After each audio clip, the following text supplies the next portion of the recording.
Welcome to another fun-filled episode of the weekend edition of Second City Sports Zoom Style. Zoom style. Along with Miss Lakeena McGee, which is she, I am Cindy Brown. Hey, that's me. You can follow yours truly on the Twitter and the IG at SidKid80. Once again, that's SidKid80. That's SIDKID80, SIDKID80. You can follow me at Keena McGee on the Twitter and at Keena_McGee on the IG. You can follow this show, Second City Sports, right here on YouTube at War Media. Once again, at WARR Media. Episodes will be posted first here on YouTube every Monday and Friday. Once again, every Monday and Friday, right here on YouTube at War Media. Once again, at WARR Media on YouTube. And you can catch our podcast. The schedule hasn't changed. It's every Tuesday and every Saturday at War on Anchor. Once again, every Saturday, every Tuesday, and every Saturday, War on Anchor. That kicks you over to Spotify, iTunes, SoundCloud, Stitcher, Google Play, and the iHeartRadio app. We're available on all podcast platforms. Make sure you type in those search engine boxes, WARR on Anchor, and that's how you access our podcast. We're on all social media platforms at War Media. Once again, at WARR Media. That's Facebook, Twitter, and Instagram. That's Facebook, Twitter, and Instagram. Once again, at WARR Media. You can go to our website, weareregalradio.com, for more details. Thank you very much in advance for your support. Like, share, subscribe, and tell your friends. When we are unapologetically fun. Lakeena, when you look at things closer than the sign says on the car, the objects are closer than they appear. Mm-hmm. I'm referring to the 3, 2, 1. We're live, folks. I'm referring to the 2021 Chicago Cubs. They are currently sitting at 500 as of this recording, as they are facing the Milwaukee Brewers this weekend in the friendly confines. This past week, they swept the New York Mets in 3 straight games. The first game they took 3-1. Wednesday's game, it was a rout, as Les Grobstein would say, 16-4. And then Thursday's classic finish in extra innings, they defeated the Mets 4-3 in 10 innings. Lakeena, I would like to say here and now that the Cubs offense is back, but something's holding me back by saying this is not the team that you're expected to see for the rest of the season, especially given their schedule coming up following this weekend's home series against the Milwaukee Brewers. I said this for the last couple of weeks. I accept the roster that is when it comes to the Chicago Cubs. Yes, they did what they had to do in sweeping the Mets. This team is what it is. It's a very mediocre team. They're average at best, maybe slightly above average, but I don't expect this team to dominate. Congratulations again on sweeping the Mets. I still think that the Mets will be a good team by the season's end, but right now you're taking advantage of a wounded dog. I'm not going to throw all pom-pom saying that this Cubs team could be a playoff team. Maybe it shakes it out that way at the end, but right now you did what you had to do. I'm not going to go overboard with it. Well, look, I think if you can, anytime you can sweep one of the contenders of another division with the Mets, because a lot of people are saying that the Mets could probably compete for the NL East. Look, it's always good for confidence and stuff like that. Look, they scored 16 runs in the second game. I don't know what to think. I mean, okay, it's good for morale. It's good for confidence. Look, you're going to be facing the Brewers. Look, the Brewers are not running away with the division. And like I said before, the one good thing about the Cubs is that NL Central is still very competitive. I mean, the Cardinals, we'll talk about them in a little bit. They've had their struggles. Pittsburgh's kind of, they've been kind of up and down. They're sort of back to being what you thought they would be. Cincinnati, you don't know what Cincinnati team you're going to get. So, their bullpen is struggling right now as well. So, look, I think for right now, I think there's really no way to figure out who's sort of like the contender in the NL Central. So, if you're the Cubs, you're back at 500 as of as of how we're recording this. But I mean, look, you did what you needed to do. You took advantage of a Mets team that's a little banged up. They've had injuries and such. They had errors. They had 4 errors in that 16-4 game round against the Cubs, and they had like 3 on Thursday's game. So you're able to kind of take advantage of. Look, they're manufacturing runs the Cubs are, and that's something that we did not see the first week and a half of the season. not depend on the long ball too much. Look, Contreras, had like 3 or 4 home runs during the series. KP, I think, had about like about 5 RBIs in the series, and Baez had 4 in that route, and I think he had a couple more during the series. So, look, this is what you're expecting. You wanted, guys, that you're expecting to, produce, and they're doing that. Jay Hay had the walk-off on Thursday to finish the sweep. So, look, I'm not saying that the Cubs are sort of like the Dodgers, but, again, in a division like the NL Central, look, that's fine. I mean, you can look at it and say, you know what, maybe they might, contend for a division. Who knows? Looking into that series against the Mets, the Cubs' starting pitching was actually okay, maybe slightly above average. And looking back at Thursday's sweep against the Mets, Trevor Williams actually did okay. I know he struggled early to start this season, but he kept the Mets offense at bay. Actually, the Mets had nothing against them early. Yes, Williams got into a little bit of trouble, but he got out of it. He wasn't a problem. The bullpen for the Cubs, as we questioned going into the season, Lakeena, including closer Craig Kimbrell, who started off hot.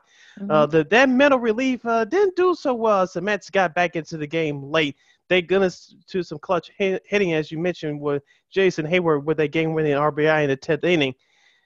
That mental relief is not good for the Cubs right now, and so I don't want to panic over them too much, but that's what happened, and they've got away with it on Thursday.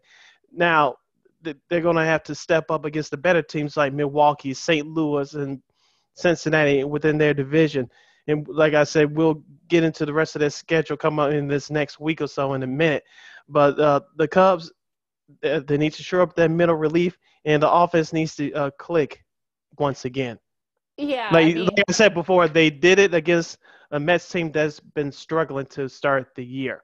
Well, but you had to show consistency against some of these better teams. Well, and also DeGrom wanted no part of that. He said, "Look, I'm not playing this series because he actually was supposed to have pitched on Tuesday, but he said, nope, I'm not doing it. So I'm taking the series off." So people are people. It tells you more about him than the actual team, but that's a whole other issue. Yeah, that's a whole other thing. But I mean, look, that middle relief is concerning. They were able to get they got into some trouble, but they were able to get out of it, and I think that's what you want in that situation. But look, we'll like I said, we'll see what they do. Maybe the bats for the Cubs have woken up. Maybe they're realizing that you don't have to depend on the home run all the time. Maybe finally they're starting to kind of figure that out. So, and I think that's what you want. Especially these first few weeks of the season. Like, okay, what's working, what's not working, why are we struggling? So maybe they're figuring out that okay, you may look, go for the single and the double and such. You don't have to go for the long ball all the time. So, and look, no one's like saying that, oh my God, the Cubs are going to be right there, they're right up there with the Dodgers. No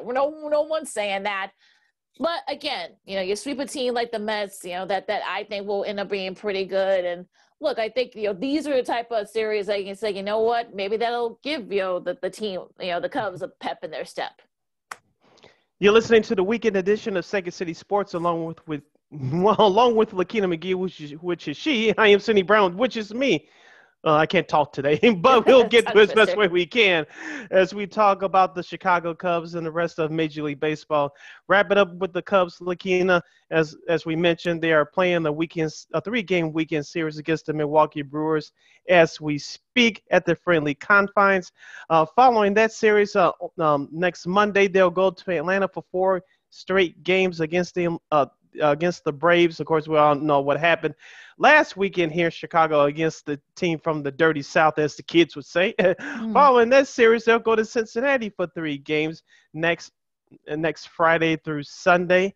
And then, of course, Monday, May 3rd, they'll face off against the Los Angeles Dodgers, the defending world champions, for 3 straight games at the friendly confines. And, of course, next Friday, not next Friday, but 2 weeks from this recording, they'll face the Pittsburgh Pirates at the friendly confines for 3 games for that weekend. Lakeena, this is the time for the Cubs to make hay against some of these opponents. As I mentioned, Pittsburgh, Cincinnati in there, but first, after Milwaukee, you got to get by the Braves, at least take 2. If you could take 3 out of 4, great. But realistically, I think they could take 2 games from the Braves in that series. Even though the Braves are still a good team, they are struggling to start off the year. And of course, you have the Dodgers coming up that following Monday. So, and you have to make hay against them as well, against your better team. So, the Cubs have their work cut out for them for the next week or two as we go into the month of May. Yeah, just take it one series at a time. I mean, look, these are going to be some tough series for them. And I think you've shown, if you're the Cubs, I think you've shown that, look, maybe we're not that bad. Maybe we're actually okay. I mean, might be pretty good. And, so I think, look, if you can make some hayway, split the series, don't lose a series, or if, even better, win your series, and maybe you can kind of like make those inroads like you said. All right. So, Sid, let's talk about the White Sox. The White Sox haven't played much this week, and that's nothing because of them. It's because of Mother Nature. They were supposed to have played against the Indians to finish up that 2-gamer. Unfortunately, because of weather, they had to postpone that game. They are starting a weekend series with the Texas Rangers, who've gotten to some pretty good start as we speak. So you only play, aside from that Monday game against the Red Sox, where Giolito didn't have his best start, and Mercedes actually ended up pitching in the 8th. Yeah, a tribute to CC Sabathia with a slanted cap. Yes, very CC Sabathia with that. So, so you probably couldn't, say too much since the White Sox really didn't play much this week. But what have you seen from that win that they had against the Indians? Yeah, as we talked about in our last episode, Lakeena, just throw the tape out of that game on last Monday with the Red Sox. That doesn't mean anything. It's just another loss on the schedule. As I said in the last episode, I expected the Sox to split against the Red Sox. That's exactly what happened. Now, did I expect Giolito to throw a batting practice against a mediocre at best Boston team? No. I expected to come out stronger his next start. I believe he starts in this Rangers series this weekend on the South Side. Also, too, Dane Dunning, now former White Sox pitcher, he was traded for Lance Lynn in the offseason. He'll face off against Dilly Season, the opener. We'll review that in our next episode. Mm-hmm. But I expect the Sox to bounce back. They did that in the next night this past Tuesday against the Cleveland Indians. 8-5 was the final score. Carlos Rodon, he went back to his regular self, but of course, he pitched a no-hitter in his previous start against the Indians. Mm-hmm. But I didn't expect Rodon to pitch a no-hitter against the Indians again. Of course, it was the same team that, as I mentioned, he dominated the last time. But the Indians were ready for him. He did okay. But that bullpen hopefully is starting to turn around. We talked about them in our previous episodes. Of course, you look at Liam Hendricks, the closer. Evan Marshall is starting to turn around. Michael Kopech, who's the emergency starter because Lance Lynn is currently still on the injured list. He's supposed to be off soon, hopefully by this time next week. So the White Sox bullpen, hopefully, is starting to turn things around. But the one thing that concerns me, Lakeena, take a look at that last number in that box score from Tuesday. Yeah. The number 3. What does that 3 represents? Yes, the old errors. Exactly. I mean, look, unfortunately, if you look at some of the losses that the White Sox had this year, it's because they've had 3 errors. I think they have in one game they have 4 errors, so they need to show up that fielding, and that's been sort of the problem. Unfortunately, you can't blame Eloy. Eloy is hurt, so you can't blame him. Thank you. So I think White Sox fans need to kind of they need to clean that up a little bit if they want to kind of contend in that Central Division, which seems to be a lot more competitive than a lot of people thought. So I think they definitely need to clean some of those things up, clean some of the fundamentals, because some of those errors were very avoidable. And look, unfortunately, you don't want to lose the division because you have at least 3 errors in each of your losses, or most of your losses. So you don't want that. So I think if you're the White Sox, you were able to win 1 game against the Indians. That's pretty much all you can ask for. We'll see how you do against the Rangers. That's not great, but they're okay. They got some good young players. So if you're the White Sox, I think you want to have a good weekend because you got a pretty tough schedule coming up next week. I expect the White Sox to take no less than 2 out of 3 from the Rangers this weekend. They're currently at 500 as of this recording. And the White Sox are starting to show signs offensively. Taking a look at the box score from Tuesday's win against the Indians, we talked about Yohan Moncada for the last few weeks, Lakeena. He was 1 for 5, but he picked up another RBI. He struck out 3 times, but he picked up another RBI on his statistics. Luis Robert, he went 3 for 4, and so you start to see some encouraging signs for him at the plate. If only he could quit swinging at first pitches, he'll be all right. Okay. Yeah. If he can stop doing that, he'll be fine. Tim Anderson picked up another hit again. Jose Abreu, the defending AL MVP from last year, he hit 2 monster home runs to carry the Sox towards that win. Of course, Yasmani Grandal had a dinger as well. Of course, Tim Anderson, as I mentioned, his only hit of the game on Tuesday was also a home run. Hashtag pasta party.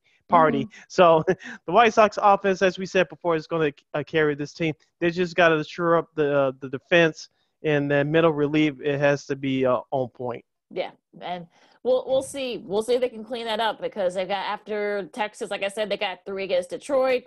They've got 3 against Cleveland. Good news is all those games are at home. Then they have a mini 2-gamer against Cincy, and then they have 3, in Kansas City against the Royals, and Minnesota at home, and also KC at home. So they got a pretty tough schedule these next couple of weeks. So if you're the White, especially divisional opponent, most of them. So you have to make sure, get it together out there in the fielding, and then the middle relief, because if you want to kind of take control of that division, especially. I expect it to be at least 10 games over 500 when that stretch is over, Lakeena. Outside of last year when they couldn't beat Cleveland or Minnesota, what was the White Sox problem, even though they were going through the rebuild the previous couple of years? They couldn't beat their opponents consistently within the division. Like you mentioned, with those teams coming up with Minnesota, that we're going to talk about more about that once that series we get closer to that series. But you got to take care of the bums in Detroit, Kansas City, and you did take that 1 game against Cleveland, so that was good. But you got to get on a roll here, and like you mentioned, on paper the schedule's in their favor. They're starting to play more home games now as we get into the month of May. Your opponents is not as good on paper, as long as the Sox can stay healthy and they get some of the key guys back, like Adam Engel. Hopefully he'll be back soon. Lance Lynn, as I mentioned before, he'll be back soon, all the DL, hopefully this time next week. You can start going on a roll and build some continuity with these guys. And so, like I said, the offense is picking up. I just want the middle relief to improve, and hopefully you could be more consistent within your starting pitching as well. And the game 2 of that series against the Rangers will be tonight at 6:10 on FS1. So getting a little national love for the White Sox, which is always great to see. Let's talk about all of baseball for a second. As of this recording, the 4 best teams in baseball that have the best record, they're all West Coast teams. You got the Dodgers, Giants, the A's, and the Mariners. I think that last team I talked about, the Mariners, I don't think anybody expected them to have a pretty good record this early in the season. But look, they've got a lot of great young talents, in the Mariners, not a lot of depth there. I don't think they're going to be there until the end, but look, I think they're going to make things interesting. I mean, the A's they've kind of got into a little bit of a role, and the Giants, no one really thought the Giants, a lot of people thought this was going to be a rebuilding year for the Giants. That could still be the case. I mean, they're 12-7 as of this recording, and we'll see where they're at. And of course, the Dodgers are the Dodgers, and look, the Padres gave them their first loss of the season, which I think they needed that, because they had actually swept the Dodgers already had swept the Padres, up until that point, it was early in the season. So what has impressed you so far this stuff? Can we go back to that Thursday night game between the Padres and the Los Angeles Dodgers? Yes. I hope I'm pronouncing this guy's name correctly. Cronenworth. Kenningworth or Crenning? But he's their second baseman. He had a big double play in that 7th inning. Yep. And of course, it was under review, and the umps got it. The replay folks got it right. I said that was the play of the game, because at that point, San Diego was leading 2-0. Of course, the Dodgers got back in the game with 2 solo shots, and the Padres, I thought they were going to fall, especially after what happened last weekend in their backyard, losing 2-3 to the Dodgers, I should say. But they got back on their horse. They got the run back, leading 3-2. That double play in the 8th inning was huge. And then, of course, in the 9th inning, they shut down that Dodgers offense, including Mookie Betts, who struck out to end the game. Now, the Padres, this is the team that we all expected to see at the start of the season. I know they're currently one game over 500 as of this recording, but let's see if they could keep this up against the Dodgers this weekend in that huge 4-game series. As we mentioned, they took one game already. We'll see if they can finish off the job at Dodgers Stadium. We'll review that series in our next episode. But I like the way the Padres responded back on Thursday, especially given what they went through earlier in the week against Milwaukee. Milwaukee just took it right to them in their own backyard again. So you can tell that the Padres let that series against the Dodgers at home last weekend affect them. You saw that in their Brewers series, but they came out on the road on Thursday in Dodger Stadium in front of a hostile crowd, even though it's not fully sold out yet. We'll get to the Dodgers crowd in that state of California later on in the show. I have some thoughts about that. But back to on the field, the Padres responded. They didn't get down. They didn't pack it in. They fought back, and they took the opening series win on Thursday on the road. Yeah, they were, that middle relief for the Padres were able to get out of some pretty tough spots. Like you said, that Drake Cronenworth's double play in the seventh that kind of like changed. That was definitely a game changer, no doubt about it. We'll see. Look, we'll see how they do once, we'll talk more in depth about it on Mondays / Tuesdays podcast. But look, I think this is definitely going to be a battle. The Padres have got a lot of work to do, though. Like you said, they got swept by the Brewers, and they're 11-10 right now as of this recording. So we'll see if they can kind of, maybe that Thursday win will probably give them some confidence, and maybe they can kind of challenge, in that weekend series. We'll see how they do. And I believe one of those games is on Sunday Night Baseball, if I'm not mistaken. So yeah, ESPN on Sunday night. Yep. Yeah, so that's going to be a very interesting. Getting some national love, which I think that's what you want, especially if you're having, especially two West Coast rivals in the in the NL West. I think you want that to have like some national exposure, so that way folks in New York and Boston and places like that will know what the heck baseball people are talking about. So I think this is a great step for them, and we'll see how that series is once we get to that point, because it's going to be very interesting, no doubt, and hopefully there'll be a split, because I think it's better for baseball if both teams don't dominate. One does not at the other team. Exactly. The New York Yankees, Lakeena, had a chance to catch a couple of their games this week. Of course, they won the opening game of their big 4-game weekend series in Cleveland by the score of 6-3. But I want to talk about the Atlanta Braves series, which they split. The game on Tuesday, they barely survived 3-1. Of course, they're off to their worst record since 1997. As I said in the last episode, Lakeena, they're going to win this division by their offense. And their starting pitching, who else is going to show up in their starting rotation outside of Garrett Cole? I know Corey Kluber they picked up in the offseason. I think he's going to do fine. But after those two, who do you have left? Tuesday's game showed that they started – you thought they would start to come out of it. They wanted the old-fashioned way. But Wednesday's game against Atlanta, the offense went back in the tank. I know – and the Yankees manager Aaron Boone shook up the lineup a little bit. He put Gio Urshela in the 3-spot, I believe. It didn't show too much of results, even though they, like I said, they split against the Braves. They won the opening game, but that offense is not good right now. And I know listening to sports talk radio in New York, the WFAN in particular, Yankees fans are upset. I'm not exaggerating when I say that either. So they will turn it around, and I think they'll get right this weekend against Cleveland. But my two concerns, and I think we said this during our division previews, the Yankees have enough talent on offense to do it, but outside those two starters that I mentioned for their rotation, who else is going to step up? And I know you got Aroldis Chapman, who was part of that 2016 World Series team with the Cubs. He's back with the Yankees now, but outside of him, who else do you have to rely on in that bullpen? Their pitching, we said it before when we did our preview, so that pitching was going to be an issue for the Yankees, both the starting and the relief. I mean, look, the offense can do so much. You're definitely, there are times in games where you're going to have to, depending on your pitching, especially when your offense doesn't, struggles and doesn't show up. And unfortunately for in the Yankees case, that's unfortunately that's not been the case. We've seen the struggles that the guys have had on the offense, and Judge has had his struggles, Stanton's had his struggles. So I'm hoping they can get it together. The good news is that you're still very early in the season. You can kind of, see that maybe they might have a chance to kind of get it right. I mean, they've got time to do it, but I can understand why, fans are like already freaking out or threatening to go in the Hudson River, I guess, or jump off the Brooklyn Bridge, however you want to say it.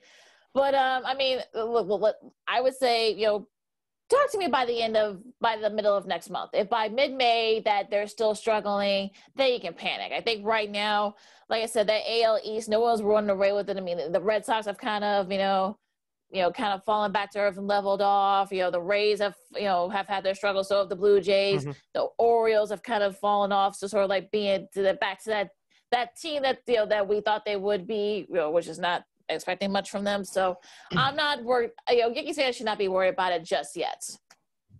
You're listening to the weekend edition of Second City Sports, along with Lakeena McGee, which is she. I am Sidney Brown, which is me.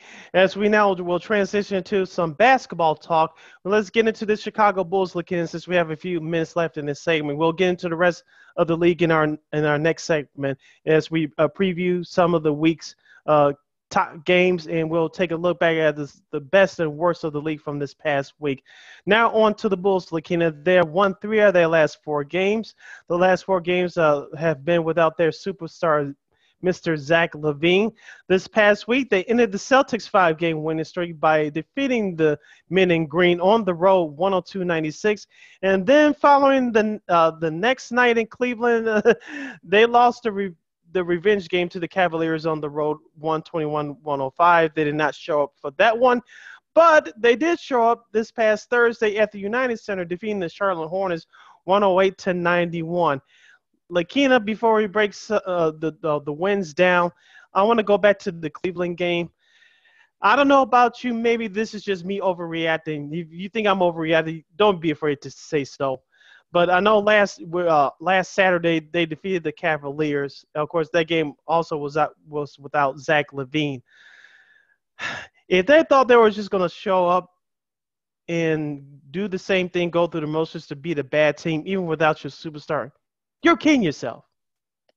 Well, and I think that's what the hell was that? Well, I think that's might have been what happened. It kind of look, you beat Boston without one of your top guys. You sort of like got a little Springer stuff, like, you know what? Hey, we beat Boston, one of the top teams in the East. Like, okay, we can, because not going off subject here, but there were some fans that were saying, hey, they don't need Zach LaVine. They don't need LaVine. The traders, but I think the Cavs have had the Bulls number all season, even with Zach. So I think for people to kind of I think that was sort of like the high maybe from the Celtics win. I think that just unfortunately that happens, especially when you're a young team still, and you kind of you don't know, your head's not kind of in the clouds, and you forget, oh wait, we have playing a bad team. And I think Sexton had one of his best games of the season. So and look, I'm not freaking out about that particular game. Unfortunately, that happens. The fact that they were able to bounce back from that and pretty much dominate the Hornets, I mean,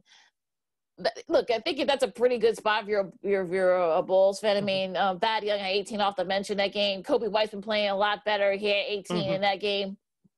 Vucevic had another double-double, had 16 rebounds along with 18 points. I mean, I'm not, they've got, balanced scoring. Saddle had 10 off the bench. Laurie actually contributed somewhat. They had 11 off the bench too. So look, I'm not freaking out, the fact that they lost to Cleveland. Okay, look, it happens. You have a great game playing against one of the, a top teams, get a big win, and then you end up, just sinking. And then, look, unfortunately that happens. It does. It happens. So, but hopefully this will extinguish all those knuckleheads on Bulls Twitter, because it's always a fascinating experience to say that, well, they don't, the Bulls don't need Zach, LaVine can stay out or whatever. Well, but, As I always say, take what people say on social media with a grain of salt. Everything's not all bad and everything's not all good either. Some people just go in there to rant and they don't know what the hell they're talking about. So as I said before, take things on social media and the internet with a grain of salt.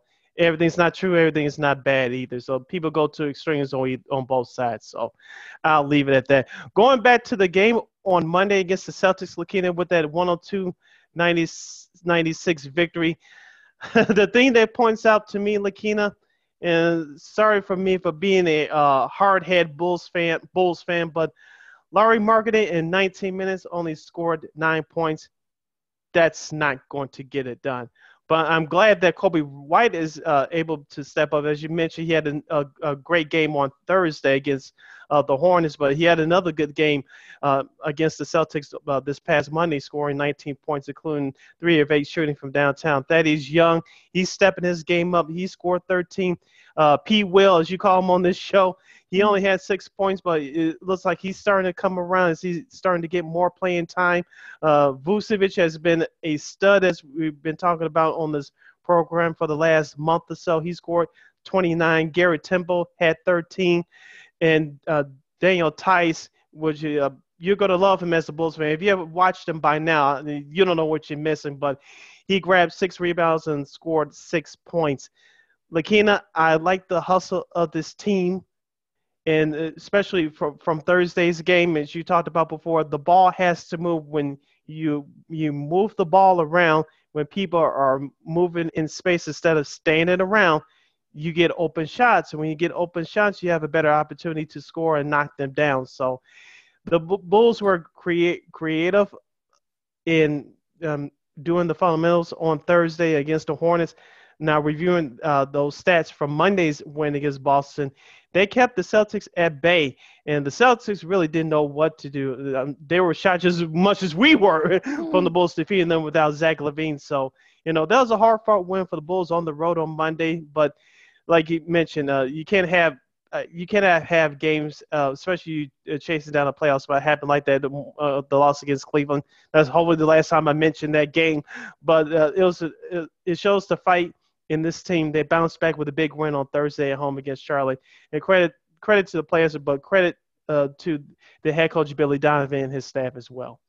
Yeah, because you got to think that Mo Cheeks has done wonders for Coby White. I mean, It seems like he is playing with a lot more confidence. He's playing with a lot more. Yes, there are going to be some times when he dribbles too much and you kind of freak out about that. But like I said, he's not really a point guard. But look, I think we were shocked as much as everyone else. That's wait, the Bulls beat the Celtics. Wait, is that score right? I don't think anybody, no one really saw that coming. But look, I think. Look, that's the type of win that can kind of, build your confidence. And look, the Cleveland game, I mean, I don't know what happened with that game either. I mean, look, I think, like I said, I think it was at the high from the Celtics win, and a lot of people thought that Cleveland was going to show up, but they did, and like I said, and that's what happened. But they were able to bounce back from, in the Hornets game, and look, look, if it ends up, look, we'll talk about them in our next segment with the rest of the NBA. But the Wizards have been playing better lately. They've won 6 in a row, so now they've got like a fight for those last couple of spots. Indiana, they've been coming up and down too. So I know that there are folks that say, well, the Bulls are better off missing the playoffs. At this point, I just don't believe that. I think you want that experience, and you want to show people that, hey, you know what? Maybe this could be a destination that I will want to play, and I wouldn't mind playing in Chicago and playing with Zach LaVine and Nikola Vucevic and being coached by Billy Donovan, one of the most respected coaches in basketball.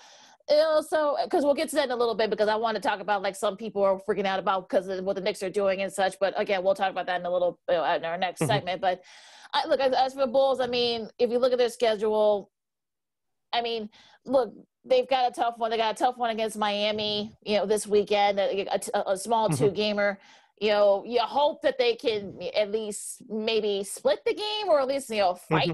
As long as they put up a fight, I think that'll be pretty good. We'll see what they do against the Knicks. They got Milwaukee, Atlanta, Philly, and Charlotte and Boston the next couple of weeks, and then they got Detroit, Brooklyn. We'll see where Brooklyn is at that by then. Toronto, Brooklyn, and finish up against Milwaukee. I got a hangnail. I'm Kevin Durant, and I'm beefing with folks on Twitter. He's got too much time on his hands. But yeah, I mean, look, they've got a tough finish these next couple of weeks, and we'll see. I mean, again, we don't know how some of these top teams, we don't know where they're going to be at. And looking at some of the other teams, again, we'll talk about it in a little bit. But look, I think that you're in a pretty good spot if you're the Bulls right now. You are. As you mentioned, it's a tough 2-game road series against Miami this weekend. We'll recap that series in our episodes coming up next week. But after that, the schedule for the rest of the year, as you mentioned, it gets tough. And when will Zach LaVine come back? We don't know. But until that time, you have the players that are available. They need to keep playing hard. They need to be more consistent and not do too much out of your element. Everybody has to pitch in a little bit more, as you mentioned, Coby White. Laurie Marketing, if you're listening, you need to do more than anybody else, please. With that being said, Thaddeus Young, keep adding a little bit more. Daniel Tice, keep adding that energy, especially on the defensive end in the interior, which this team so desperately needs. And Vujicic keeps scoring inside. That's definitely been a help for the Bulls. Thaddeus Young, as I mentioned, Garrett Temple, Troy Brown Jr., who's really been a big surprise. I know he's taken a dip these last couple of games, but he's been a total surprise. I like that hustle out of that young man, so you keep that up. But it's a group effort. Everybody has to chip in. It's not impossible that this team can still make the playoffs. They're right there to clinch in that 10th spot, but there's still a long way to go. Yeah, like I said, he took about 3 weeks left. And if you look at some of the scheduling of some of the other teams, you look at Toronto's schedules, their last couple of weeks, their schedule's pretty tough too. They've got a couple of West Coast Conference teams. They play Denver and Utah on the road, and both the LA teams, their West Coast trip, so they've got a pretty tough schedule. Washington also has a pretty tough schedule. So look, I think it's there for the taking, and I think that the Bulls still have a shot to get those last 2 spots, in those, the 9-10 spots. So as of right now, as of this recording, they're a half game out against the Wizards, who have been playing better. But, again, I think it's still pretty doable if you're a Bulls fan. I think that's what you want to see. I know there's going to be some Bulls fans that'll say, well, let's take the rest of the season. Oh, let's not make the playoffs. It's not going to mean anything, blah, blah, blah. And I hate that mindset, because if you're a young team like the Bulls, you want to look, even if you get your doors blown off, in one of the play-ins, okay, fine, you made it. And also, too, you can show people, look, this is a destination. Look, we're number 3 market in the U.S. Look, you've got some, great skyscrapers, some great restaurants now that, things are starting to kind of get back to normal, and things are sort of, getting back into shape here. And you're playing at a beautiful arena in the UC. You've got, like I said, you're playing for one of the top, most respected coaches in the league. You're going to be playing with 2 all-stars. So let's not have this defeatist attitude of like, well, let's trade LaVine and see what we can get, and let's do this and that, and let's not try. Look, we don't know what AK and Mark obviously are thinking, and that's probably a good thing, because everyone's making some silly assumptions in some cases. So let them make those assumptions. But look, I think I want this Bulls team to get better. I don't want to be I don't want to be Orlando. I don't want to be like Sacramento out west. I want a team that's going to be able to, in the next year, maybe 2 years, perhaps maybe contend in the Eastern Conference. That's what I want. I don't know about you, Sid, but that's just my venti and my 2 cents. Quoting the great rapper KRS-One, and P. Diddy stole this phrase in the 90s. Yes, he did. Don't you know that bad boys move in silence? And I refer to Mark Eversley in Arturas Karnisovas. That's great. I don't need you to be in the media all the time. I don't need you to tell me what you're going to do. Excuse my broken English. I don't want you to tell me what you're going to do, what you think of this, what you think of that. Just go on and do it. And that's what happened with this trade with Vucevic, okay?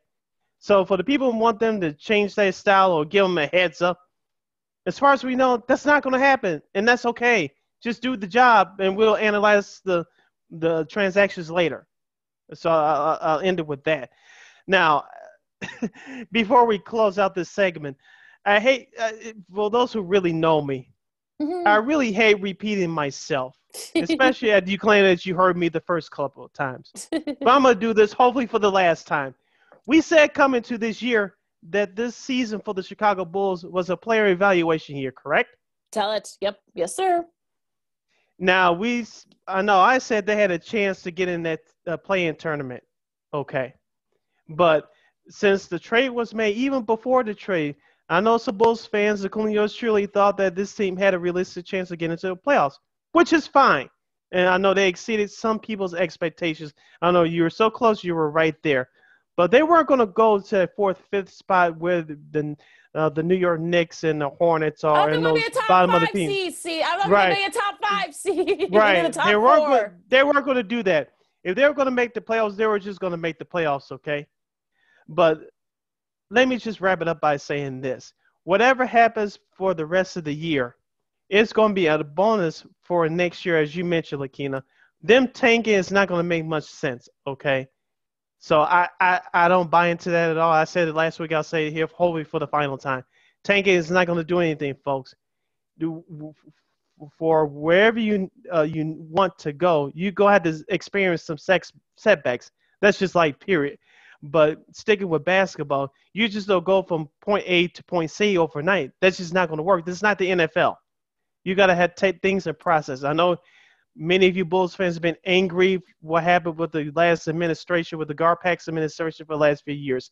I get that, but this new management team is going to take some time. I know some folks don't want to hear that, but it looks like, as far as we know, they know what they're doing, but it's still a long way to go, and there's still moves that have to be made. But the rest of this season is going to set up what's going to happen for the next few years, whether they make the playoffs or not. So tanking is not an option, folks. Stop it. And I think the more people realize that, I think the better off I think they'll be. Because I think that there are going to be folks that are going to say, hey, take for Cunningham, Kate Cunningham, or, and this guy or this guy. But look, at this point, look, we don't know how they're going to finish. They might finish strong. They might finish right there in the 9th or 10th spot.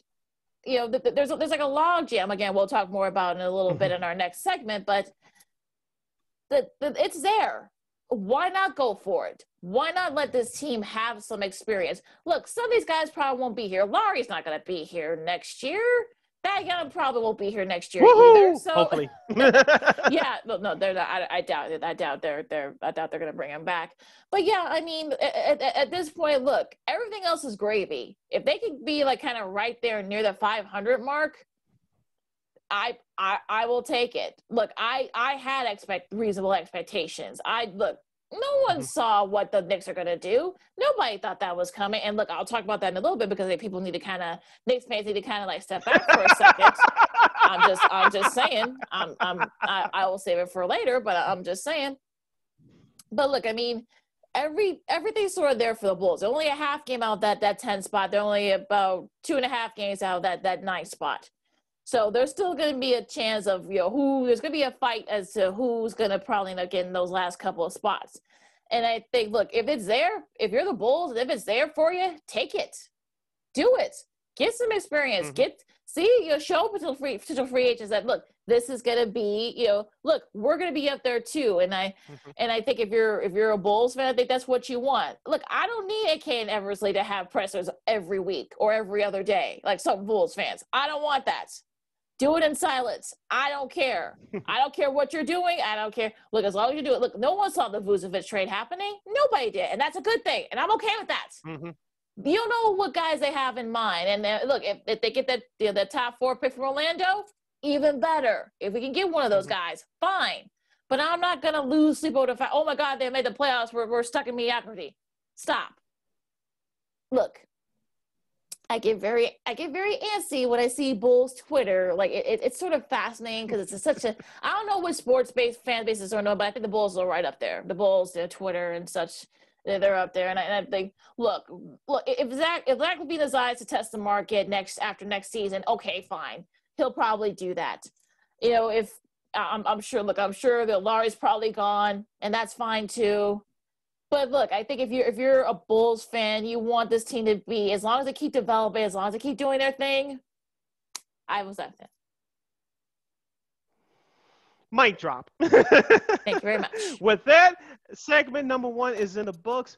On the flip side, we'll get into the rest of the association. We're calling the National Basketball Association the best and worst in the week that was, and we'll preview this weekend's games coming up, the key games. Also, we're going to have to go into this Bears NFL draft. Lakeena, we're less than a week away, and in our last episode, I started laughing. I'm not going to promise you I'm not going to laugh, but we'll try to sort this mess out with the Chicago Bears as they have the 20th pick in the NFL draft. Also, we'll get into maybe a little bit of hockey, the Blackhawks barely hanging on. And then we're going to have to talk about the state of California and hopefully what they're doing, it won't become a trend as far as attending games If you missed the story, we'll update you on that. Plus, we'll have a whole lot more fun. You're listening to the weekend edition of Second City Sports, along with Lakeena McGee, which is she. I am Cindy Brown. That's me. We'll be right back. Welcome back to the second half of the weekend edition of Second City Sports Zoom style. Zoom style. Along with Lakeena McGee, which is she. I am Cindy Brown, which is me. You can follow yours truly on the Twitter and the IG at SidKid80. Once again, that's SidKid80. That's SIDKID80. SIDKID80. You can follow me at Keena McGee on the Twitter and at Keena_McGee on the IG. You can catch this podcast first on YouTube, Second City Sports, right here on YouTube at War Media. Once again, at WARR Media, every Monday and Friday. That's every Monday and Friday right here on YouTube at War Media. You can catch our podcast on War on Anchor, which kicks you over to Spotify, iTunes, SoundCloud, Stitcher, and Google Play, and the iHeartRadio app. Just type in that search engine box on all podcast platforms, WARR on Anchor. You can follow us on all social media platforms, Facebook, Twitter, and Instagram at War Media. And go to our website, weareregalradio.com for more details. That's WEAREREGAL radio.com. Thank you in advance for your support. Like, share, subscribe, and tell your friends. We'll kick off this second half of Second City Sports with a preview for the NBA for this coming weekend's key games. But before we do that, let's go to the best and worst that in the week that was in the National Basketball Association. Lakeena, before we get to your rant or the New York Knicks, let's go back to Thursday's contest between the Dallas Mavericks and the Los Angeles Lakers. The Dallas Mavericks got by the Lakers 115-110 in the first of the two-game series down there in the state of Texas.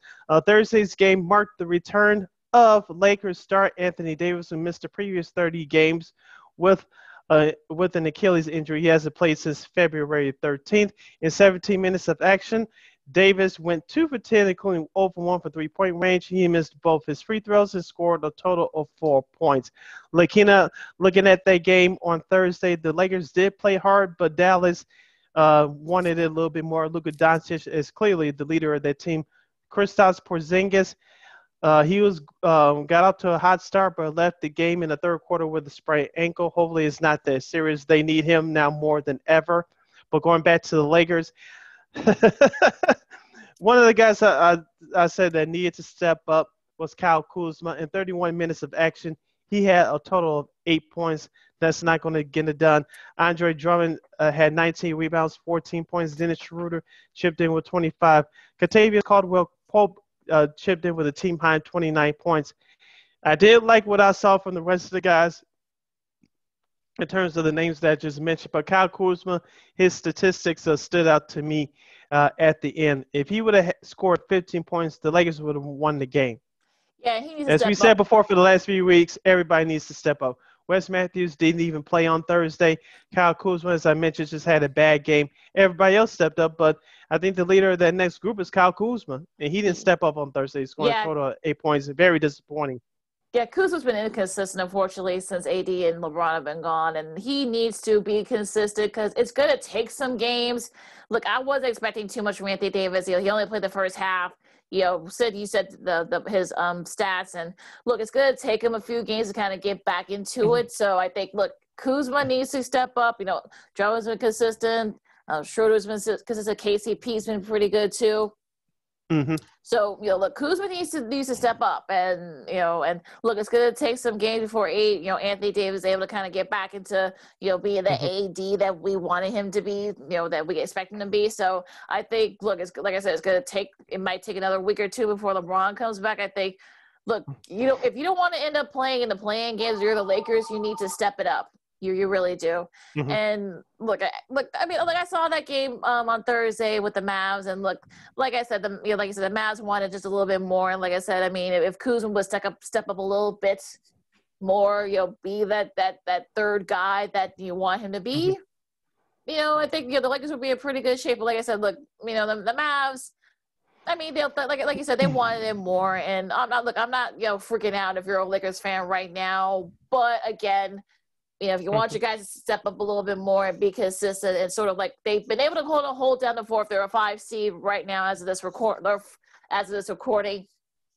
But if you want to kind of improve that seating, you get a little bit of they get a little bit of a break in their schedule. But I think if you're a Lakers fan, I think you want to look. They have the Mavs game tonight that's a Saturday nighter on ABC. So hopefully they can kind of Kuzma will be that guy and kind of step up. We'll see how long Anthony Davis plays, but hopefully they can if they can win that game and then sort of kind of like sort of that'll be good for their confidence if they win that game.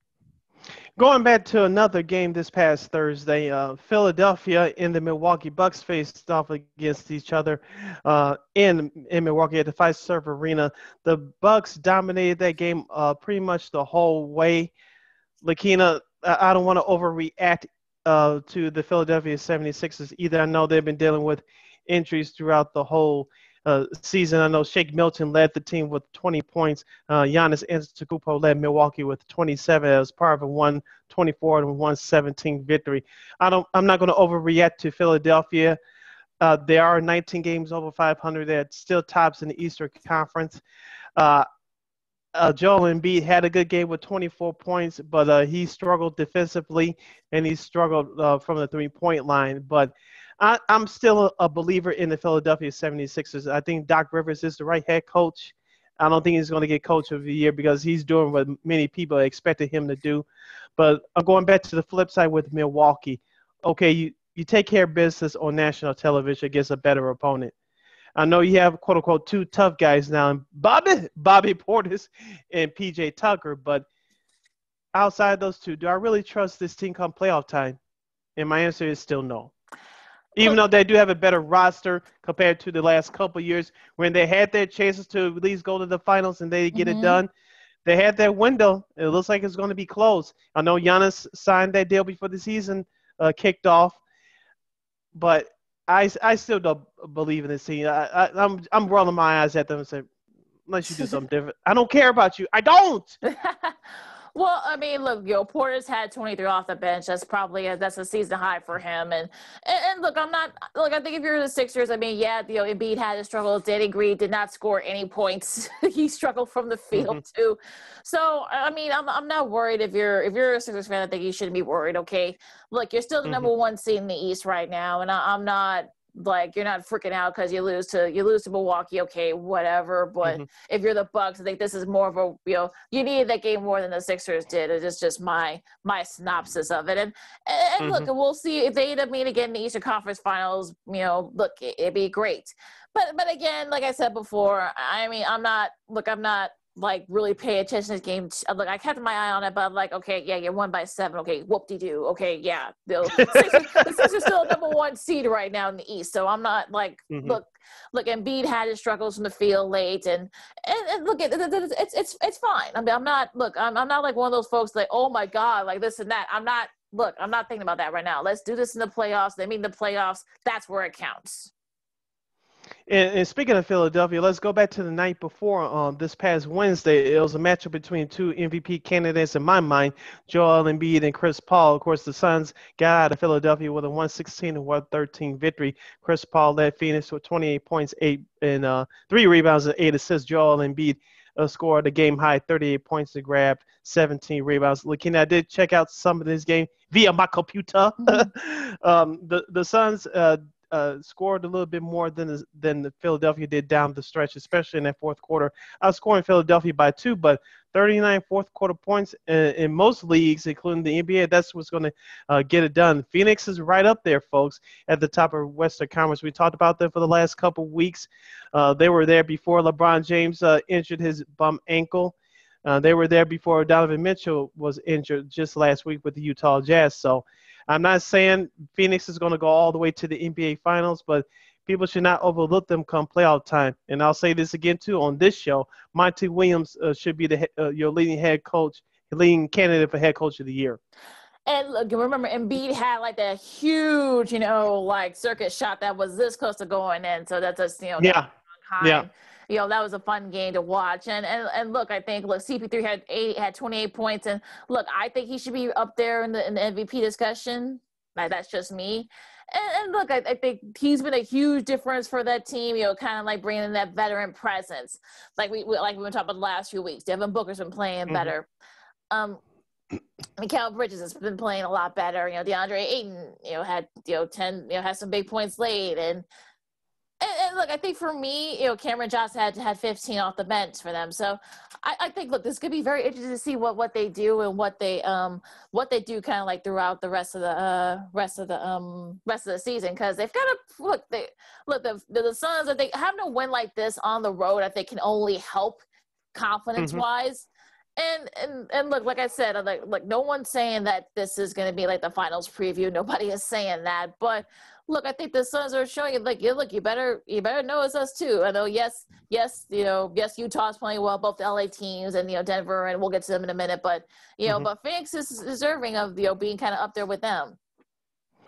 And let's stay with another key game from this past Wednesday's action. You mentioned the Denver Nuggets. They defeated the Portland Trail Blazers on the road, 106-105. Damian Lillard sat out the previous game. He came back in this one, scored 22 points. Nikola Jokic, who should be a top 2 candidate for MVP, he scored a game high 25 points, grabbed 9 rebounds.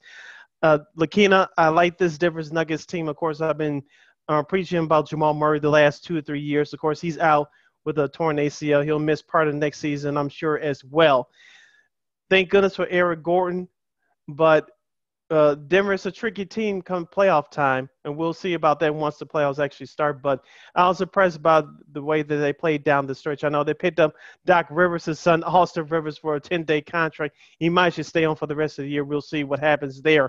But I like the way that Denver played on the road this past Wednesday. They really show what a playoff team really is. Portland, I really like Dame Dollar. I really like that team, but it's just something. It's just not right there. And if you're Portland, you're in danger of playing in the play-in tournament for the second straight season. And I know you don't want that, especially what happened a couple of years ago. You were real close again to the finals. We'll see how this Denver team does in the playoffs. I think that's going to be sort of the thing. I mean, look. I mean, your Nurkic, only had 8. Nurkic only had 8 points for the Blazers, and McCall only had 14. And I think, and like I said before, I think for me, it's going to be very interesting to see how Portland. Unfortunately, they've had their struggles lately.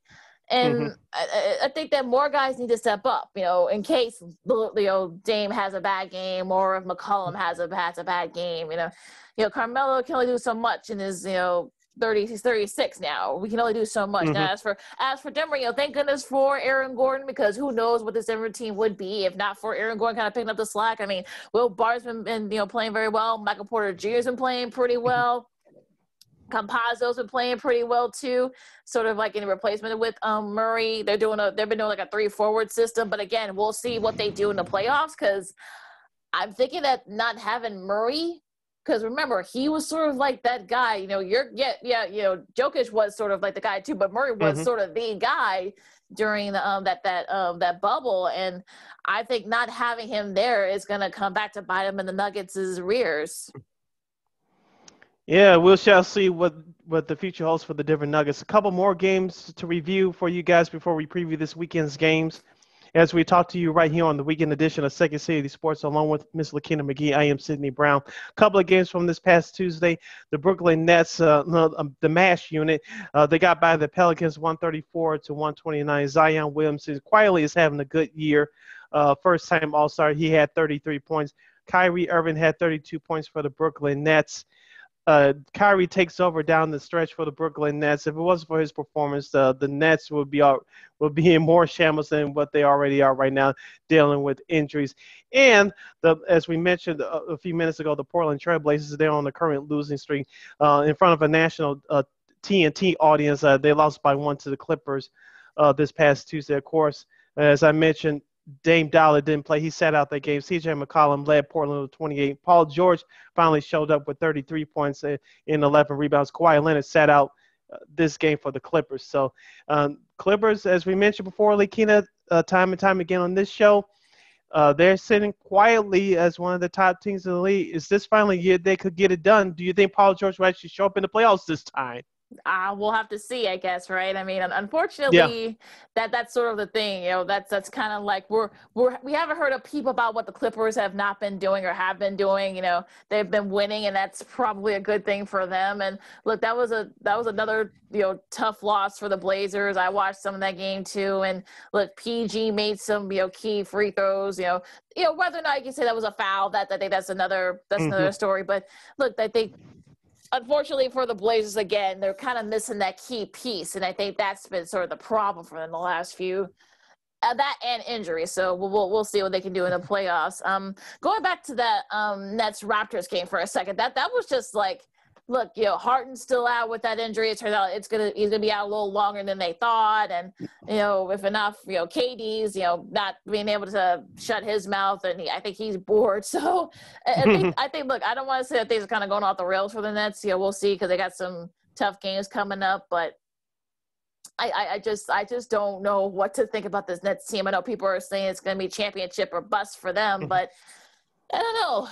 We'll see. I mean, again, we got about 3 weeks left in the season, three and a half weeks left in the regular season. So we'll see what they can do. I mean, but look, it's like, well, as we preview these games coming up this weekend, this is kind of be sort of some big games might be happening. Yeah, let's highlight some of the key games for this weekend coming up in the National Basketball Association. We'll start with Saturday's games, which is today. ESPN early afternoon doubleheader at high noon. We'll have the Toronto Raptors against the New York Knicks. They're on a current winning streak. Lakeena, Julius Randle's leading the team with 23.5 points per game. I know he's been playing off his mind over the last week or so. Shout out to Chicago's very own D. Rose. He's averaging near 20 points these last 6-7 games. It's nice to see him with a renaissance type of season ever since getting traded away from the Detroit Pistons. I know you teased us in the last segment. He had a mini rant about the New York Knicks. Let America and New York City and the world have it. Well, it's not really a rant per se. Because I've been hearing like some people say that, well, the Knicks might be, but they might be in competition for the Bulls for free agency. Look, they've won 8 in a row, and that's fine. Julius Randle will probably end up getting most improved player, and then he deserves it. Look, everything he's Do you think he should be not to cut you off, but do you think he should be a dark horse candidate for MVP? Well, I think for me, he hasn't done it all year. He kind of did maybe in January. He's kind of been steady ever since. So I don't know. He could probably have finished in the top 10, but I don't have that in the top 5 yet. So I know, everything he's done, and he deserves it too. I think he's definitely finally, lived that potential that we all saw when he came out of Kentucky. But again, I mean, look, we've seen this before with Coach Tibbs, right? Their teams play well for the first couple of years, and guys' legs start falling off, and people start struggling in the play. Look, we don't know how this team is going to do in the playoffs. We don't, and I think people need to kind of chill out for a second, just let the season play out before people start saying that. Well, you know what, they might challenge the Bulls. I don't know how the Bulls all of a sudden got brought up into this, but some people say, well, the Bulls they might compete against the Bulls for free agency and blah blah blah. Look, I mean, like I said, we've seen this movie before with Tiz. Let's hope that nobody's legs falls off, So I'm not. Look, I admire what the Knicks are doing, and I know what Zion said. Oh, I would love to play in New York City or Madison Square Garden. It's just something about it. Oh, okay, that's fine, cool. I'm not gonna oh, okay, yay, okay for you. Look, I would like to go to Madison Square Garden and watch a game there. That's fine, but look, the Bulls are gonna be my number 1 team through and through. But again, I think people are freaking out over nothing. So let's let the season play out. I mean, they might lose in the first round of playoffs. I don't know. We don't know how this team's gonna do. We don't know. Look, God forbid someone gets hurt or if Randle gets hurt again. I don't know. But again, I think people need to kind of chill out for a second because it's really starting to annoy me. It's not really a rant; it's sort of like a vent, and I'm done. Go ahead, Sid. Thank you very much. Back to you. Following that game on Saturday on ESPN at 2:30 p.m. Chicago time, it's the Philadelphia 76ers and the Milwaukee Bucks. we're concluding that 2-game series. Of course, the Sixers are trying to look for revenge from Thursday night's loss. Milwaukee is trying to keep up with them in the standings. At 7 o'clock, well, of course, we'll have the Chicago Bulls and the Miami Heat from South Beach. At the same time, we had the old sneaky San Antonio Spurs. They'll travel to New Orleans to take on the Pelicans. Both those teams trying to fight for that play-in tournament spot. And, of course, at 7:30 on ABC is the rematch between the Lakers and Mavericks. Let's see if the Lakers can get revenge from the loss on Thursday. And we'll wrap up with the Minnesota Timberwolves and the Utah Jazz at 8 o'clock. Even without Donovan Mitchell, let's see if the Jazz can take advantage against a bad team. And Minnesota's pretty scrappy, too. The Bulls know how that feels about that.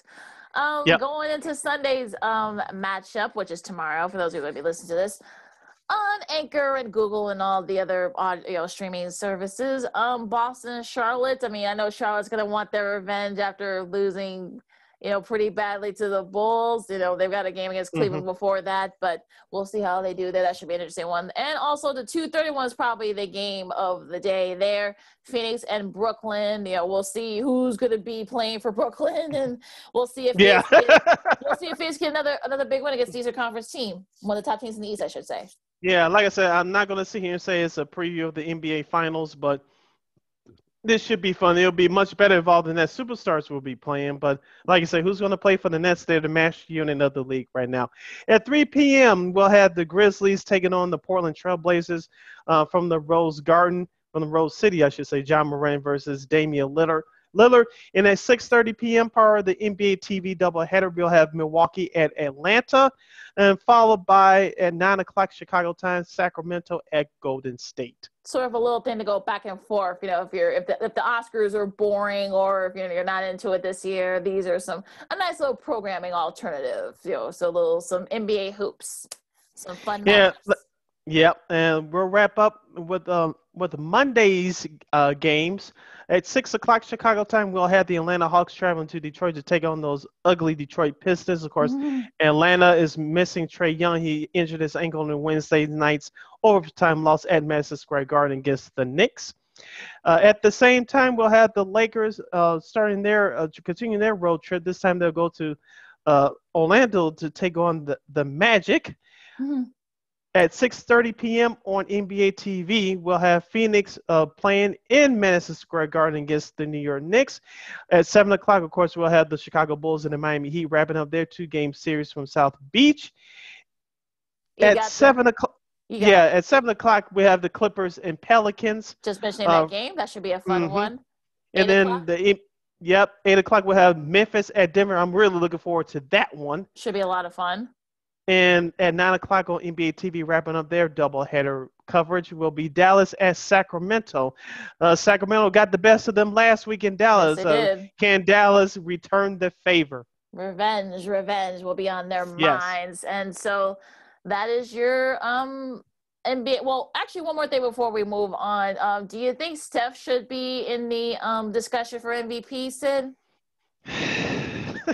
As we mute that down, you sneaky bums. Since they don't speak for us. Should he be? He's a couple of spots ahead of Julius Randle. Okay, outside the top 5, but should he be in the top 5? No. If Golden State was like 7 or 8 games above 500, maybe you can give Steph Curry a little bit more love, but this is what we expected from this Warriors team all year, Lakeena. I said they stay healthy, they'll have a chance to make the playoffs, or perhaps maybe escape the play-in tournament. But this is who they are right now, and Steph is having a phenomenal year. If there was an award for Player of the Year, as LeBron James said a few years ago, then I would give it to him. But he's not a top 3 candidate, not this year. Yeah, only because of the team's record.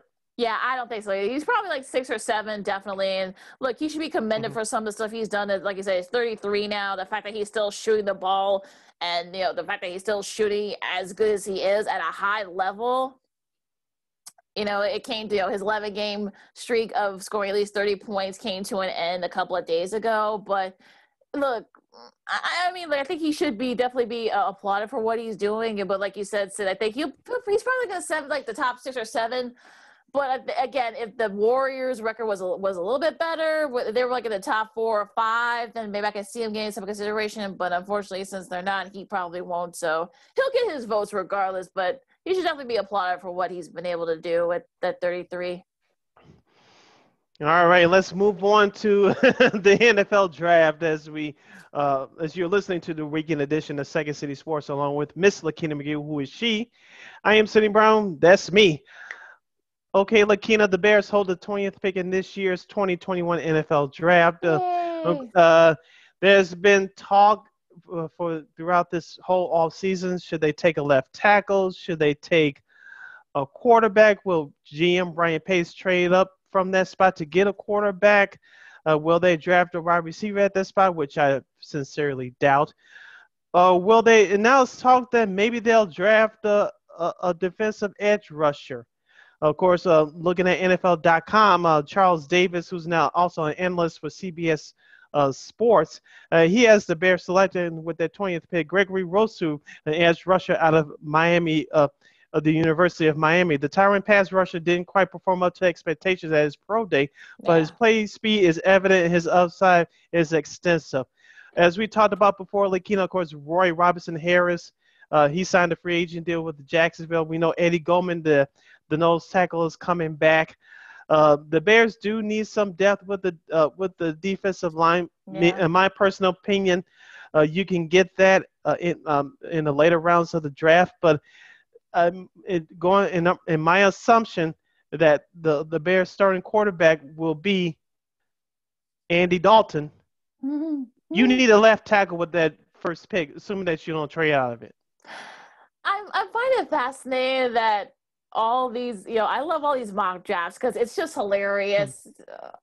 Hush. But I mean, I find it fascinating that you're seeing all these mock drafts, you're seeing all these rumors. I guess the latest rumor now is that the Bears will probably, they might trade up to put, to get a quarterback. I think one of the mock drafts I just saw from the most recent ones, they said they may trade up to get Trey Lance.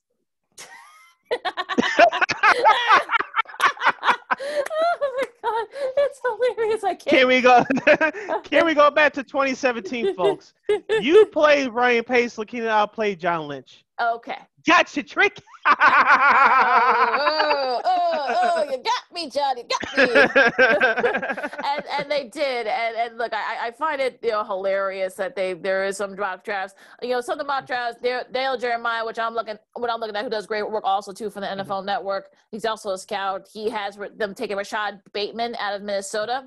Did very well for Minnesota, even though the team didn't really do too well as as a lot of fans thought they would be. But he had a great year leading the team in receiving yards. But again, I mean, they need an O lineman. I think the kid from OK State, he was all Big 12 team. I forgot his name, but that's the name that was sort of like the consistent name as being sought after. If they go O line.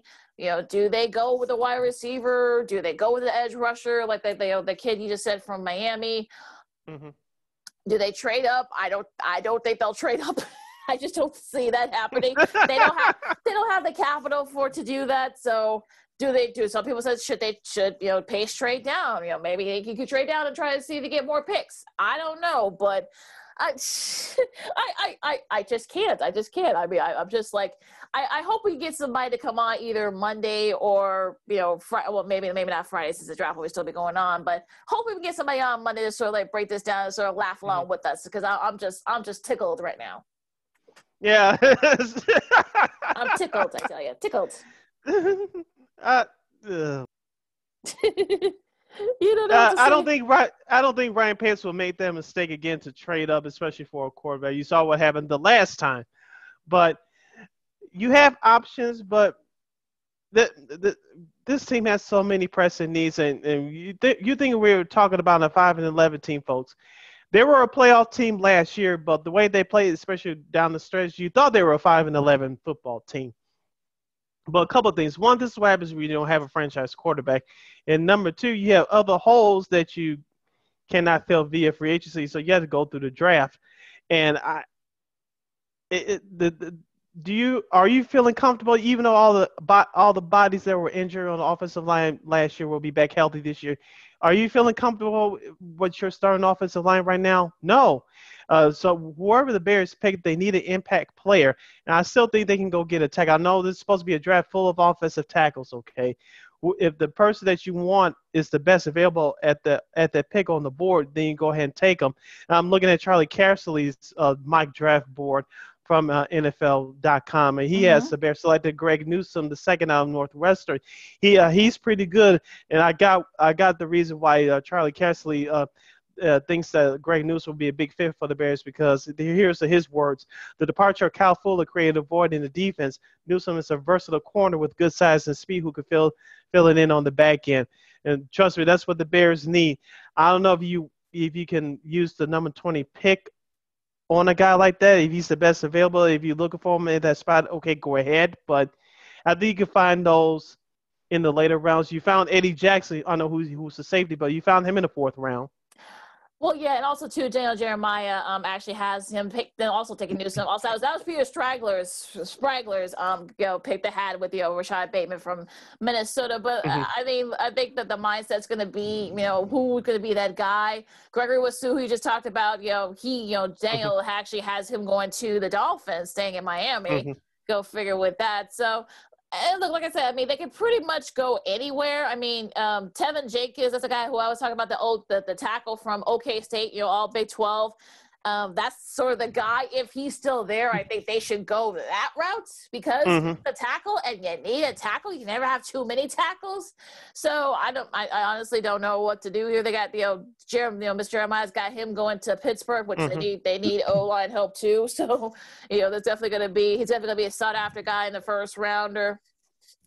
The first round, I should say. I mean, I love this time of year, Sid, because I'm looking at all these mock drafts, and I'm sure like half the time these guys are pulling names out of their butts, within some of these cases. It seems like there are only 2 conclusions that we can say. The top, Trevor Lawrence is going to go to Jacksonville. Zach Wilson from BYU is going to go to the Jets. After that, it's going to be when the draft really starts. I don't know how do you feel, Sid, but I don't think the Niners are going to go with Mac Jones. I don't. I look at him and I see Jimmy Garoppolo 2.0. That's just my opinion on him. I know it's come out that Justin Fields said he suffers from epileptic seizures. But look, there have been guys that have been, that have, suffered from seizures that had great careers. So I can see him going there. Maybe they go on Trey Lance. Atlanta. I was just getting ready to ask you, do you think the 49ers are going to go to Trey Lance? I think that's a realistic possibility if they don't select Mac Jones. Yeah, I think that's probably either him or Fields. I think those are probably the 2, they might do. Look, I think John Lynch has shown that he's actually pretty good at this, so we'll see what he does. Kyle Pitts, that he's a sought after tight end, that's going to be a guy that's going to be a name that's going to be looked out for too. Also, Jamar Chase from LSU. Some people said they may reunite him with Joe Burrow. So who knows? But the Bengals need O-line help too. So we told you this last year, folks. Yeah. So what's your sort of like early synopsis?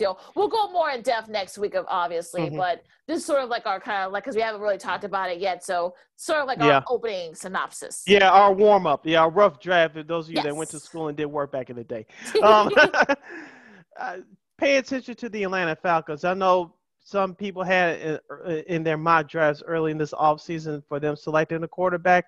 I think what they do is going to set up for what's going to happen for the rest of this first round. Because Matt Ryan, who I thought personally could be a good fit for the Bears, if the Falcons would have cut him, obviously they're not going to do that now.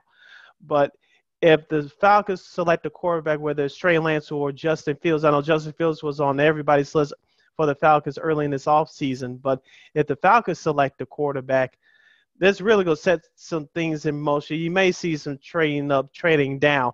And what that tells me is Matt Ryan is on his last legs as the Falcons quarterback. I know they hired a new head coach, but if they select Justin Fields or Trey Lance or whoever, that tells me that Matt Ryan's days are numbered as an Atlanta Falcon. They're eventually going to move on from him, especially with the new coaching staff.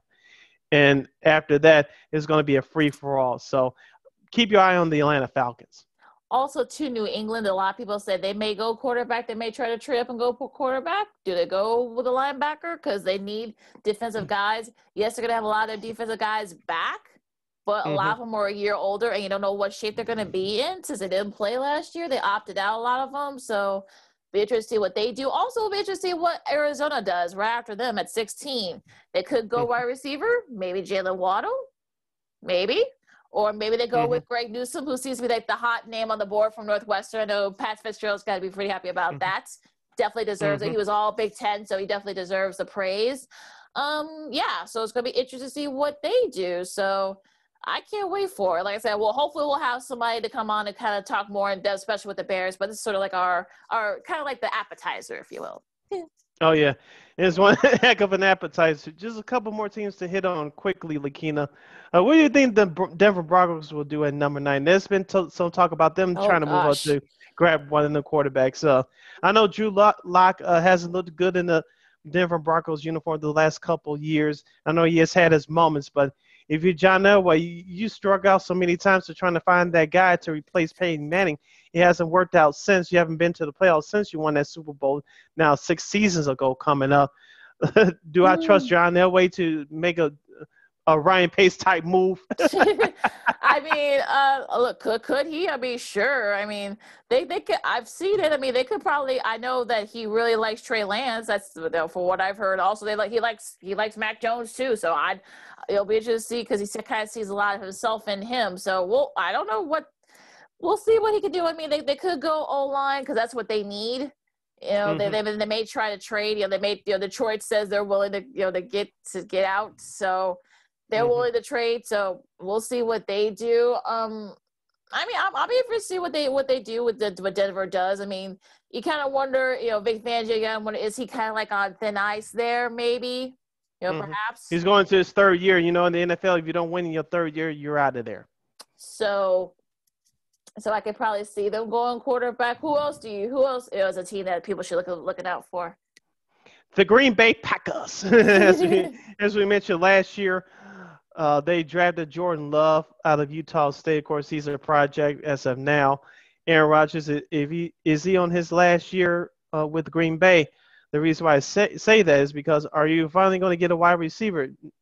Maybe not with your first round pick, but I don't know how many picks they have in the later rounds, but will you finally get that star wide receiver to help out Rodgers, especially if you think this is his last year in the green and gold uniform? That'll be interesting though. See them. People say that they might trade up, perhaps. Maybe they may trade up a little bit to kind of get the quarter. Caleb Farley, remember him? He decided one of the first like top guys who decided not to play this past season. He's been keeping himself in shape. He actually had a back procedure, so. He might fall down a little bit. Some people thought he was maybe top 10, but since he had the back procedure and he didn't play, some people were saying that could probably affect him. But we'll see if they go corner. The Packers are always fascinating to see what they do here because they have not. I think they will. Since there is a lot of wide receiver depth, I think I could kind of see them going wide receiver. Maybe not in the first round, but perhaps definitely in the later rounds. One more team for me, Baltimore. They need a wide receiver too, speaking of. And look, Bateman could probably end up going to Baltimore because, Lamar Jackson could always, show some weapons. Also, Jason Oweh from Penn State. He's the edge rusher there. They may go defense. I don't know. But, he wasn't very productive last year for Penn State.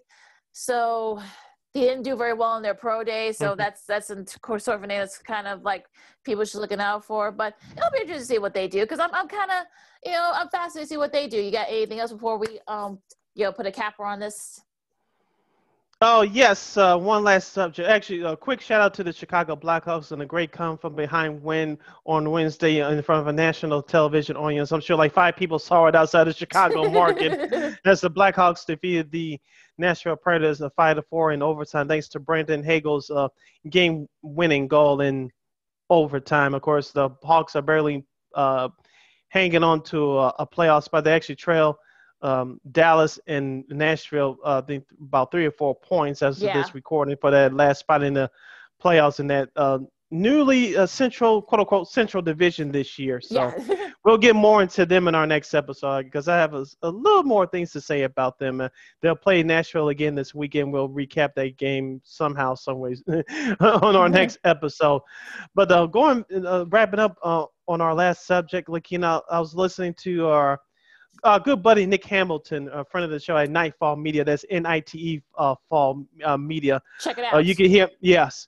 He's a frequent guest on Fred Rogan and Rodney Pete's show on AM 570 LA Sports. That's on the iHeartRadio app. You can catch this show podcast out on iHeartRadio along with our other podcast platforms, WARR on Anchor. I was listening to that show on from Thursday. And they were talking about how now things are opening up for fans to go into the stadiums in California. We mentioned before, Los Angeles was a hot spot towards the end of last year going into this year. Now things are starting to turn around. Fans are allowed to go to games at Staples Center for Lakers and Clippers and LA Kings hockey team. And, of course, the Honda Center for the Anaheim Ducks. Of course, Dodger Stadium is open for the Dodgers fans. And Anaheim Stadium is opening up for Angel Stadium's opening up for Anaheim Angels fans or whatever the hell they call themselves these days. They got like 4 or 5 names. But I was listening to something that disturbed me. Of course, the rule is as of right now that to attend the games in the Los Angeles area, you need to show a proof that you were vaccinated or a negative COVID test. You have to show one or the other. Of course, pay your ticket to enter into these games. Now, at Dodger Stadium, they are developing a section called Vaccinated section for fans who are vaccinated. So they're going to sit close together, breathe up all over each other, and what other perks that comes from that, we don't know. But I was listening to Fred Rogan, and he pointed out something, and I think Rodney Pete asked this question: what is this opening up to? We all know that vaccination sites are rolling up as we speak all across the country as people are getting vaccinated with the 1-shot or the 2-shot vaccinations. I think as of this recording, close to 50% of the country is now vaccinated, which is a good thing. We're on our way. But common sense of the left side of my brain came into play, Lakeena. That's the intelligent side of my brain for our new listeners. The common sense side of my brain came up and it asked this question. With more people being vaccinated, are we going to need more quote-unquote vaccinated sections? Are we going to assume that most of the people that attend these games are vaccinated? And number two, this is the question that you brought up before we started recording. Everybody's not going to get vaccinated. I think the way it's going right now, probably more people than we thought are going to get vaccinated, which is a good thing for those of you that choose to be vaccinated. We're not going to tell you on the show whether you should get vaccinated or not, and we're not going to shame you either. So it's an individual decision that's up to you. You do it for yourself, not for anybody else. So we'll leave it with that. That's our little PSA, okay? But the more that people are getting vaccinated, Lakeena, what is this going to lead to? Are we going to have more quote-unquote vaccination sections across, especially now with baseball season getting started, which is now 3+ weeks old? Are we going to start to see this as a trend throughout the country? I hope not, especially in our venues as things are starting to open up back up again slowly. This is going to be the future of outdoor concerts, Broadway plays, movie theaters, to show people, to tell customers that if you're not vaccinated, you're not allowed. If that's the case, it's going to get real ugly. I hope it doesn't become a trend. Of course, now this is only happening in the city of Los Angeles, in the state of California, because this is happening with the San Francisco Giants baseball team and I forgot who else was doing it too, the San Diego Padres, their baseball club. They have vaccinated sections. I hope it doesn't become a trend throughout the country. If it is, it's really going to be a problem. And you cannot force people to do what they don't want to do, okay? Now, I know I don't want to go too political on here. It's different with college kids to a certain extent. You're starting to see a little bit of rumblings, a little bit, as I said before in our interview with Charray Stout a couple of weeks ago. Keep your eye on college football, because if you want things to get back to normal, you want the students to get vaccinated. And you're starting to see more of these colleges are requiring vaccinations for college students to get on campus. If you want to get back on campus, it's a requirement to get vaccinated. I say the NFL is going to be fine, but keep your eye on college football. Okay. Now keep your eye on the state of California, because if this starts to become a trend outside that state, it's going to be a problem. It's a recipe for disaster, as they say. Exactly. Mm-hmm. I don't think a lot of states are going to do this. I don't see them doing it. I think, look, I think if people are going to get vaccinated, fine. If you don't want to get vaccinated, that's fine It should be too. by their own choice, not doing it. Not to cut you off, but quoting the late great rapper Tupac, I don't want. There are certain jobs that are trying to do this Yeah, already, but I don't want states to follow this trend, going around in some punk snitch way and saying, "Oh, you don't have to get vaccinated, but if you want to do this, you better get vaccinated." it's It's it's like it's it's a double-edged sword right there. You can't force people to do what they don't want to do. it's one of those things, Sid, where you kind of wonder, like, okay, what are they going to plan on doing here? Because there are, Mm-hmm. some colleges have said that, some colleges have said that they're not going to do it. They're not going to make their students get vaccinated. And although there are some colleges that are going to make their students get vaccinated. So, and look, I think this is sort of like, okay, everyone makes their own policies, and that's fine. I mean, if you look at the NFL, I mean, they're not going to let their guys, their folks get vaccinated either, but you kind of have to be at the point where you don't have to, kind of like herd immunity, if you will, that, if you want to lessen the protocols and lessen, some of the things that you can and can't do as it comes to film sessions and stuff like that, go through some of the NFL Network guys' Twitter account, guys like, Ian Rappaport and Tom Mm-hmm. Pelissero and guys like that, they have it covered for you on their tweets. Just go through their tweets. But I just don't see it happening here, Sid, because I think you're just asking for a lot of trouble. People are going to be, you're already got folks, complaining about their liberties are being violated because, they got to wear a mask, they got to do this and that. Mm-hmm. But as far as the vaccines are concerned, look, folks are not going to get the vaccine for various reasons. No one Mm-hmm. should be shamed. We're just going to have to accept that. Mm. Yeah, no one should be shamed. No one, you can't make folks. Look, if we get to a point where you get to herd immunity and, have Which I think we will. Which I think it will, I will, with more and more, vaccines available. Look, you can now do Mm-hmm. walk-ins now here in Chicago. You can now go to sites where you can walk in since a lot of people Mm-hmm. have gotten vaccinated. So, look, Yeah. I mean, schools, kids are gonna be able to get vaccinated now, so they'll be able to go back to school in the fall. I would say don't rush to do it this year, because there's really no point, because some folks probably aren't going to be going back to school. I wouldn't, if I had a kid, I probably wouldn't let them go back to school, Mm-hmm. because it's just too much right now. So wait till, things get air out and stuff like that, filtrations and stuff, so people can, and other folks get vaccinated. So I'm not worried about that either. I don't see it happening here in Illinois. It's not, or else we would have had it already. I don't think other states are going to follow suit either. They're not. Yeah, it's not, because we know the legal ramifications of it. The only reason why they're doing it in California because it actually works for them. And also, there was a bunny rabbit at a Giants game a couple of days ago. So if a bunny rabbit can go to a game, but look, fine. If you look, some folks aren't going to be comfortable going to a game or to a bar or to a restaurant, to a movie theater right now. And excuse me, I'm one of those people, pardon me, and that's fine. Look, it's really your right, but even still, if you're not going to get vaccinated, still wear your mask, wash your hands and such. Just do that. Yeah, we should be doing that anyway, even though whether you're vaccinated or not. As we've seen throughout this pandemic, Lakeena, there was a lot of nasty people. Yeah, totally. A lot of nasty people. Hopefully we learn as a society from this. As you know, Lakeena, I'm ready to go right now.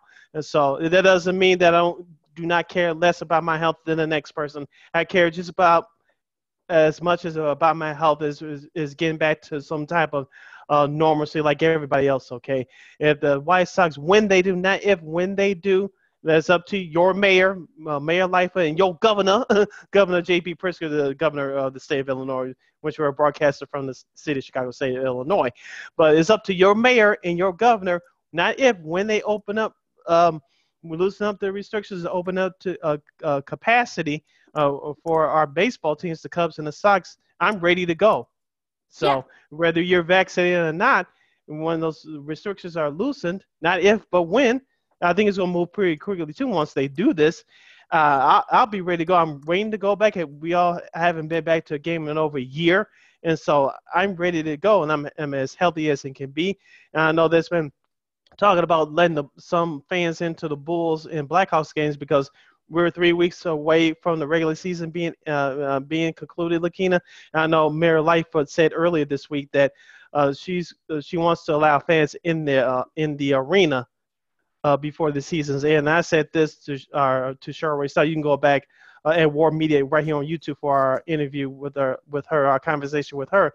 And I said this, I had this sneaky feeling, and I think it looks like it's going to come to fruition if one of those teams make the playoffs. Fans are going to be allowed at the United Center. Of course, that the United Center has been used, their parking lots has been used as one of many vaccination sites throughout the city. And so, as long as the numbers continue to go down, which has been their rule, you should let some fans in. Of course, we'll see full capacity as far as indoor stadiums as we go into the fall. But I think you're still going to see full capacity by late summer, maybe early fall for baseball, because it's less likely that you're going to catch it outside. Okay, let's have some common sense, folks. Yes. So, but I'm ready to go right now. But it's going to be a process. But I still say this, by middle of the summer, you should be near full capacity for baseball games. And like I said, the NFL and like I said, college still watch out for, but the NFL is going to get one of the ones come to fall because a whole lot more people are going to get vaccinated by then. And I'm sticking to my mind when I said it's going to be early fall. I think like right into like breaking this late summer, early fall, right before fall, I think you'll see like full capacity at the very least in a lot of these stadiums and arenas all over the country for both college and pro, and also to baseball. I think right at the end of the season, you're going to be seeing a lot of it. So I think we reach urban immunity. So I think we'll be good. Just be patient, folks. I know people are itching to get back to their normal lives, but let's just be patient. We all are. Let's be patient, and look, we're almost there. We're right near the finish. The near finish line is staring right at us. But I think we need to kind of just take it slow and steady wins the race, folks. To Tortoise and the Hare from one of my favorite books. And on that note, you follow me at Keena McGee on the Twitter and at Keena_McGee on the IG. You can follow yours truly, Sydney Brown, on the Twitter and the IG at SidK80. Once again, at SidK80. That's SIDKID80. That's SIDKID80. You can catch Second City Sports right here on YouTube, first at War Media every Monday and Friday. That's once again every Monday and Friday right here on YouTube at War Media. Once again at WARR Media. And you can still catch our audio version of this program via War on Anchor. That's our podcast version every Tuesday and Saturday. Once again, every Tuesday and Saturday, our podcast version on War on Anchor, which kicks you over to Spotify, iTunes, SoundCloud, Stitcher, Google Play. We're everywhere, including the iHeartRadio app. On all podcast platforms, type in that search engine box, WARR on Anchor. And you can follow us on Twitter, Facebook, and Instagram at War Media. Once again, at WARR Media. That's Facebook, Twitter, and Instagram. And visit our website, WEAREREGALradio.com for more information. And thank you in advance for your support. Like, share, subscribe, and tell your friends. Yes. All right, so for Sid, I'm Lakeena. Like I said before, keep wearing your mask, wash your hands, and be good to each other if you're not going to get the vaccine. If you're going to get the vaccine, be safe and still do everything that you're supposed to do. Use common sense, people. Come on now. Yes. All right, so, have a great weekend, everybody. This has been Second City Sports Zoom style, and we'll see you on Monday or Tuesday. Talk to you next week. Holla!